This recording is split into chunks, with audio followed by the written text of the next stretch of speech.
दोस्तों एक सवाल से शुरू करते हैं। पिछले 10 साल में आपने कभी ना कभी ये डेफिनेटली फील किया होगा जब भी टीवी पे हेडलाइंस आती है कि इंडिया दुनिया की सबसे तेजी से बढ़ती हुई इकोनॉमी है या फिर इन्फ्लेशन कंट्रोल में है सबसे कम। जीडीपी ग्रोथ शानदार चल रही है, लेकिन आप अपने घर का बजट देखते हो, अपनी सैलरी देखते हो, अपनी ग्रोसरीज का बिल देखते हो और आसपास अपने दोस्तों अपने रिलेटिव से पूछते हो तो मोस्टली लोगों को इकोनॉमी की तेज ग्रोथ फील नहीं होती, धंधे में इतनी तेजी फील नहीं होती और कम होती महंगाई तो बिल्कुल भी फील नहीं होती। नेचुरली फिर दिमाग में एक सवाल लगता है, यार ये सरकारी नंबर्स और आम लोगों की जिंदगी मैच क्यों नहीं करती। आप यकीन मानो, आप अकेले नहीं हो ये सब फील करते हुए। पिछले एक डेकेड में इंडिया के सबसे बड़े इकोनॉमिस्ट कोई ऑपोजिशन वाले नहीं बल्कि गवर्नमेंट के अपने पुराने chief economic advisers, RBI governor तक खड़े होकर बोले कि इंडिया के मैक्रो नंबर सच नहीं बता रहे। इन्फ्लेशन, जीडीपी, जॉब्स, कंजम्पशन, हर एक नंबर पर सवाल उठा। सर्वेज लीक हुए जिन्हें सरकार दबाना चाहती थी। स्टैटिस्टिक कमीशन के मेंबर्स ने रिजाइन कर दिया। एक पूरा कंजम्पशन सर्वे जो भारत की ग्रोथ स्टोरी की सच्चाई मेजर करने के लिए हुआ था, जिसमें सालों की मेहनत लगी थी, उसे एक झटके में रद्द कर दिया गया। उसको सरकार ने रिलीज ही नहीं होने दिया क्योंकि उसके रिजल्ट्स शायद से फास्टेस्ट ग्रोइंग वाली कहानी से मेल नहीं खा रहे होंगे। और अब 2026 में एग्जैक्टली जब ये शोर सबसे ज्यादा है, गवर्नमेंट एक के बाद एक अपनी हर एक मेजरिंग टेप बदल रही है। अगर आपने ध्यान दिया होगा इस पे, न्यूज में हम सिर्फ हेडलाइंस देखते हैं और ये सुन के छोड़ देते हैं जहां सरकार ने इन्फ्लेशन का बेस ईयर बदला, जीडीपी का बेस ईयर रिवाइज किया, इंडस्ट्रियल प्रोडक्शन का बेस ईयर बदल दिया गया और होलसेल इन्फ्लेशन के साथ भी सेम हुआ।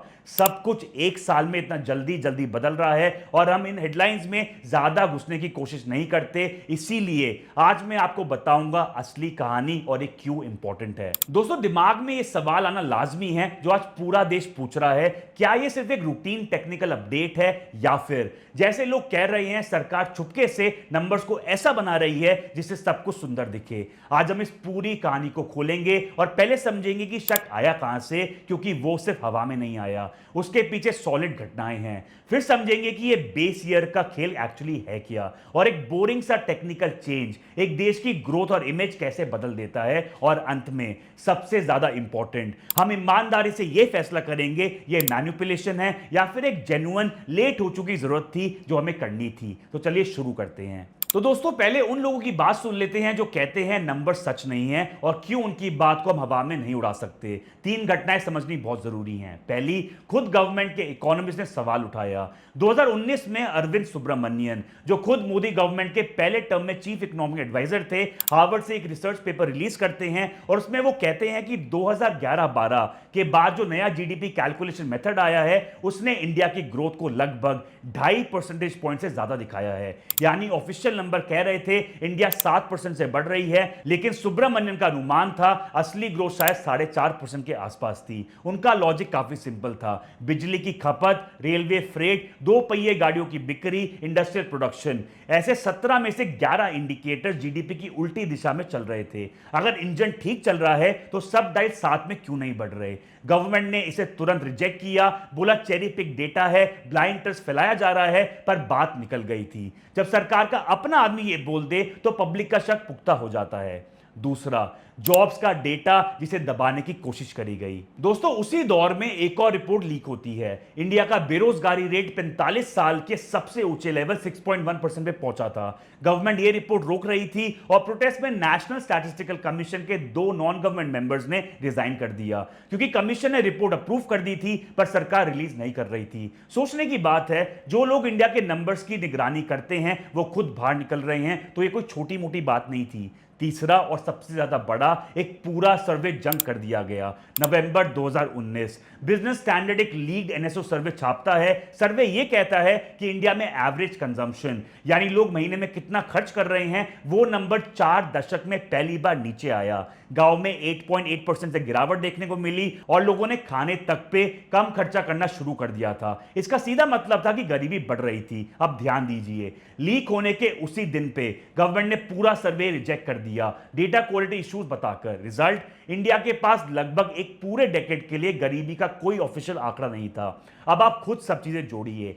एक इकोनॉमिस्ट बोलता है ग्रोथ ज्यादा दिख रही है, जॉब्स का बुरा नंबर दबाया जा रहा है, लोग रिजाइन करके जा रहे हैं, और कंजम्पशन गिरा तो सर्वे ही गायब कर दिया गया। और ऊपर से आपकी अपनी जिंदगी ये कह रही है कि महंगाई बढ़ रही है, पर टीवी पे नंबर नीचे आ रहे हैं। तो ये है दोस्तों वो जमीन, वो 10 साल का शक जिस पे आज की कॉन्स्पिरेसी खड़ी हुई है। और दोस्तों अब जब एक ही साल में हर एक बेस ईयर बदल गए तो लोग कहते हैं देखो अब तो पूरा गेम खुलकर हो रहा है।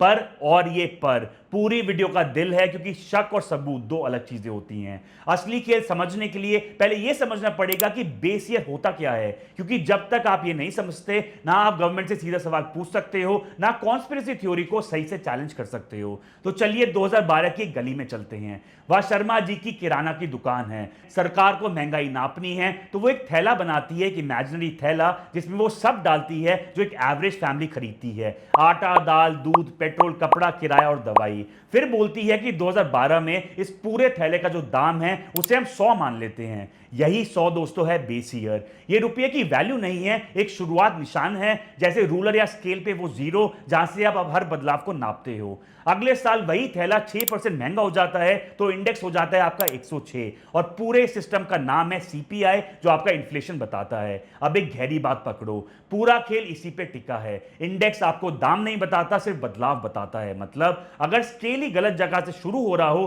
तो आपकी मैथ्स परफेक्ट भी हो, रीडिंग हमेशा गलत ही आएगी। और प्रॉब्लम दोस्तों यही थी। 2012 के थैले में क्या था? जियो नहीं था, नेटफ्लिक्स नहीं था, जोमैटो नहीं था, और यूपीआई नहीं था। सरकार 2025 की महंगाई नाप रही थी 2012 की जिंदगी वाले थैले से। ये वैसे ही है जैसे 2026 की मुंबई में आप 2012 का गूगल मैप लेके निकल जाओ और कई रास्ते उधर एग्जिस्ट ही नहीं करते। मैप गलत नहीं है, बस पुराना है, और पुराना मैप और गलत मैप प्रैक्टिकली एक ही चीज बन जाते हैं। इसीलिए बेस ईयर बदलना पड़ता है। और अब असली सवाल पे आते हैं जो ज्यादा चुभता है। अगर बदलना पड़ता ही है तो इंडिया ने 14 साल क्यों लगाए?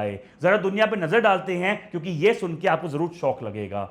जापान अपना बेस ईयर हर 5 साल में बदलता है, यूके भी हर 5 साल में, और अमेरिका जीडीपी को हर 5 साल में रिबेस करता है, और सीपीआई के जो वेट्स हैं वो हर साल अपडेट करता है। चाइना 2015 में गया और फिर सीधा 2020 की तैयारी शुरू कर दी। मतलब डेवलप्ड दुनिया हर 5 साल में अपना स्केल चेक करती है, और इंडिया 10 से 14 साल में। और अब वो डिटेल जो माथे पे हाथ जरूर रखवा देगी। 2012 वाले पुराने सीपीआई थैले में 2025 तक जो चीजें अभी पड़ी थी वो थी, उनमें आपके घोड़े गाड़ी का किराया था, वीसीडी प्लेयर था, और उपले यानी डंक केक्स थे। सरकार 2025 की महंगाई नाप रही थी उन चीजों से जो आज बिकती भी नहीं। वीसीडी प्लेयर आपने आखिरी में कब देखा था? और इसी थैले से बन रहा था वो नंबर जो टीवी पे हेडलाइन बन के दिख रहा था। तो इंडिया लेट है, ये कोई ताना नहीं है दोस्तों, ये एक फैक्ट है। इंडिया जल्दी नहीं, बहुत लेट बदल रहा है। और जब कोई 14 साल बाद एक साथ सब कुछ बदलता है तो शक होना काफी नेचुरल है। पर अब देखते हैं बदला क्या।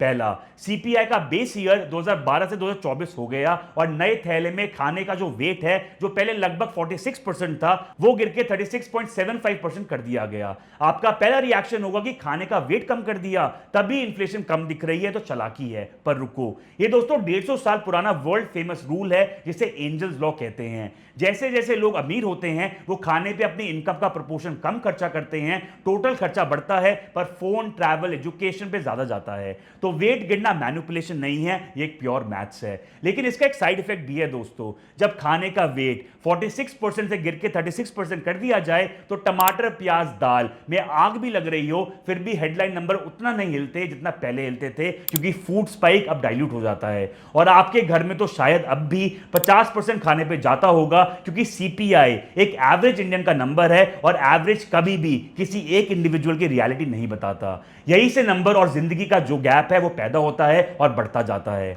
दूसरा, नया थैला अब आज के इंडिया जैसा है। थैले में आइटम 299 से बढ़ के 358 हो गए। अंदर आए ओटीटी, ई कॉमर्स और ऑनलाइन प्राइसेस, और क्लासिफिकेशन को ग्लोबल स्टैंडर्ड सीओआई सीओपी यानी classification of individual consumption according to purpose पे शिफ्ट किया गया, ताकि इंडिया का नंबर दुनिया के नंबर से कंपेयर हो सके। अब दोस्तों वो आयरनी जो कहानी को कंप्लीट करती है, याद है वो कंजम्पशन सर्वे जो 2019 में जंक कर दिया गया था, उसका नया अवतार। हाउस होल्ड कंजम्पशन एक्सपेंडिचर सर्वे 2023-24 यही नए सीपीआई थैले की नींव है। यानी जिस सर्वे के पुराने वर्जन को सरकार ने दबाया था क्योंकि उसने डिस्ट्रेस दिखाया था, उसी का नया वर्जन आज लो इन्फ्लेशन वाले बास्केट की फाउंडेशन है।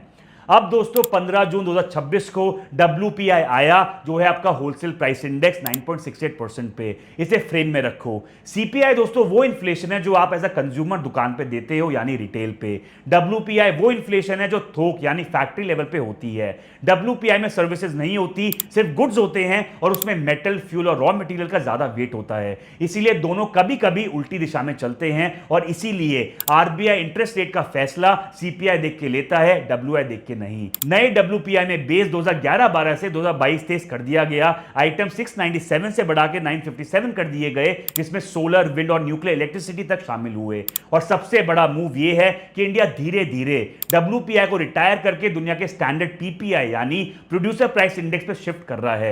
मैसेज एक ही है, इंडिया अपनी सारी 14 साल पुरानी टेप्स को एक साथ फेंक रहा है। दोस्तों इस वीडियो में काफी इकोनॉमिक टर्म्स ऐसे हैं जो हो सकता है आपको समझने में थोड़ी सी दिक्कत दे, इसीलिए कमेंट सेक्शन में सवाल जरूर पूछना, मैं आपको पर्सनली जवाब दूंगा। तो दोस्तों अब आते हैं सबसे कंट्रोवर्शियल नंबर GDP पे। इसका बेस भी 2011-12 से बदल के 2022-23 कर दिया गया इस साल। अब दो शब्द समझो। नॉमिनल GDP का मतलब है आज के दाम पे इकोनॉमी की टोटल वैल्यू इन्फ्लेशन समेत, और रियल GDP का मतलब है इन्फ्लेशन हटा के असली प्रोडक्शन। इन्फ्लेशन हटाने के लिए सरकार डिफ्लेटर का यूज करती है और वो फिर इसी बेस ईयर पे डिपेंड करता है, वही रूलर दोबारा से। अब ट्विस्ट सुनो, नए बेस यूज करने के बाद फाइनेंशियल ईयर 26 की रियल ग्रोथ 7.4% से बढ़ के 7.6% हो गई। फिर वही हेडलाइन बनी कि India growing faster than we thought, पर उसी वक्त नॉमिनल GDP लगभग 3.3% से सिकुड़ गई, करीबन 12 लाख करोड़ रुपए से कम हो गया भारत का GDP। तो ऑब्वियसली ये चीज हेडलाइन पे नहीं आई और यहां कहानी दिलचस्प मोड़ ले लेती है। मार्च 2026 में वही अरविंद सुब्रमण्यन फिर एक पेपर रिलीज करते हैं। अब दावा करते हैं कि ओवर एस्टिमेशन 1.5 से 2 परसेंटेज पॉइंट का है। 7 साल बाद फिर भी वही शक। तो सीधा सवाल यह है, क्या सरकार चुपके से नंबर्स बना रही है? हर बेस चेंज के बाद हेडलाइन बेहतर दिखने के चांस गणित से बढ़ते हैं। पिछले डेकेड में सर्वेस दबे, जंक हुए, लोगों ने रिजाइन करा। यह धब्बा असली है और पूरी GDP की मेथोडोलॉजी की जो बुक है वो अगस्त 2026 तक आएगी नहीं, तब तक हमें ट्रांसपेरेंटली नहीं पता क्या चल रहा है। लेकिन दोस्तों यह भी सच है कि बेस रिवीजन स्नीकी काम नहीं है। इंडिया 1949 से यह करता आ रहा है, यह 8वीं बार है। पुराना बेस 14 साल पुराना था जब दुनिया हर 5 साल में बदल रही थी, तो इंडिया लेट है, जल्दी नहीं। और OTT, GST, PPI जैसे चेंजेस इंडिया को ज्यादा एक्यूरेट और ग्लोबली कंपेरेबल बनाते हैं। तो सच इसके बीच में है और थोड़ा सा अनकंफर्टेबल है। नंबर्स फेक नहीं है, पर कोई सिंगल नंबर आपकी पूरी रियलिटी कभी कैप्चर नहीं कर सकता। जब सरकार 3.25% महंगाई बोलती है, वो एक एवरेज इंडियन का एवरेज थैला है। आपका थैला अलग है, जहां सब्जी, किराया, बच्चे की फीस भी अलग है। यही आपकी पर्सनल इन्फ्लेशन है जो CPI से ऑलमोस्ट हमेशा ज्यादा चुभती है। और यही इंडिया की के शेप कहानी है, जहां ऊपर वालों के लिए 3.25% मैनेजेबल है, नीचे वालों के लिए वही 3.25% 10% जैसा लगता है। एक नंबर लेकिन दो अलग दुनिया। तो अगली बार कोई भी हेडलाइन आए, लोएस्ट इन्फ्लेशन इन ईयर्स या फिर स्ट्रॉन्गेस्ट GDP एवर, एक नंबर पे मत रुकना, जरूर सवाल पूछना। बेस ईयर कौन सा है, थैले में किसका कितना वेट है, और ये नंबर मेरा है या फिर एवरेज इंडियन का?